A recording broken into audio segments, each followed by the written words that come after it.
Alright, after all the browbeating about how pro-lifers are not doing enough and how we ought to change, it's time to answer the question everybody's now asking. What do you expect me to do, really? We realize any answer to this question is still going to be just an approximation. We all need to take a good, hard look at our lives and determine the best way that we, personally, can contribute to the fight to end abortion. Not everybody's decision will be exactly the same, but what we're about to show you here is the strategy we think the majority of ordinary pro-life people should follow right now. All things considered, the abolition of abortion both requires and deserves this level of attention and this plan of action from millions and millions of people. You are probably not one of the exceptions. One more thing. Don't expect to hear us describe some sort of completely new, game-changing methodology. All the stuff we're about to recommend has been tried by small groups of people all over the nation for the past 4 decades. The reason it hasn't worked yet is because way too few people are doing it. So with this in mind, here goes. If you're a member of a denomination that supports abortion, leave it. Seriously, you're not going to be able to change things from the inside, and as long as you stay there, you're implicitly condoning that denomination's position. You're essentially telling everybody there, my relationship to you is more important than the lives of the preborn kids that you have dehumanized. If you're earning enough money to support the needs of yourself and your family, stop trying to earn more. That's right. Stop trying to fund a lifestyle you don't need. You may have to switch jobs to do this. Use the extra time you save to get involved in anti-abortion activism. Conversely, you could work even harder and use the extra money to fund existing anti-abortion work, but it's probably better that you start doing the work yourself. In most cases, money cannot replace people. Look at where you spend your time every week and cut out everything that isn't absolutely necessary, or that isn't otherwise conducive to ending abortion. Obviously, this doesn't mean you can't have family time or watch a movie once in a while. If you're caring for a sick family member, you shouldn't neglect them. But every choice you make should be done in light of the fact that when we aren't fighting to end abortion, the end of abortion is being delayed.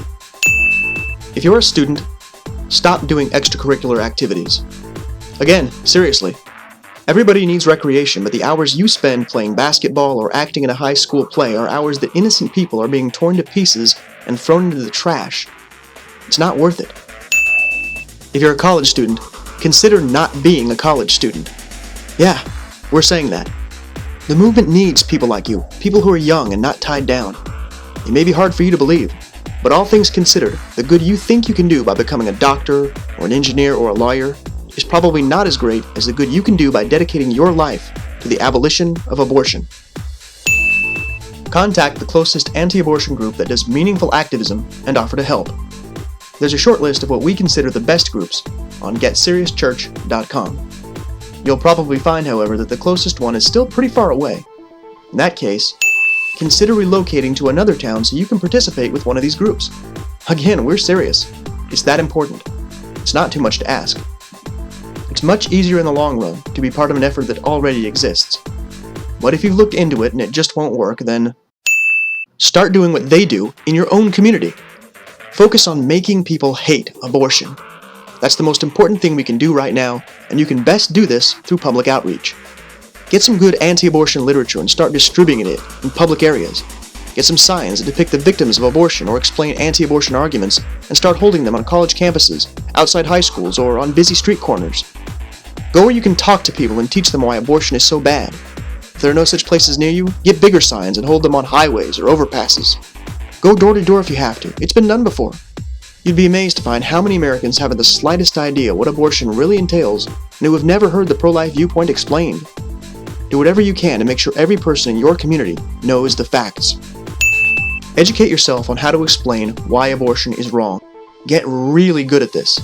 You can go to prolifetraining.com to get started. Next, start recruiting other people to help you. Begin with people who occasionally do some sort of pro-life thing like praying outside an abortion center. Contact Catholic parishes and ask the Respect Life coordinator if he or she will help. Don't worry about starting an organization yet, and don't wait for clergy to endorse your efforts. Most never will. Instead, talk to ordinary individuals. If they support you, get their contact information and follow up with them. Direct them to the Revelation 3.2 Project or a similar initiative. Start attending Christian rock concerts and other Christian events and talking to people about what you're doing. Stand in front of pro-life churches on Sunday morning with Revelation 3.2 Project banners Don't go away when the pastor tells you to leave, which he will. Create a Facebook page and use the various forms of social media to let everybody in your area know what you're doing. Connect with people in other communities that are doing the same thing. Take photos and video of your work and spread it around so other people will realize that you mean business. As soon as you have enough people working with you, you can start doing bigger and better forms of activism. Do things that will get media attention, like sit-ins at City Hall or at the homes of politicians. Publicly call out businesses that donate to abortion providers. Picket the homes of abortionists. When you have the numbers, start using them. So there you have it, a 12-step plan for making the biggest impact in your community.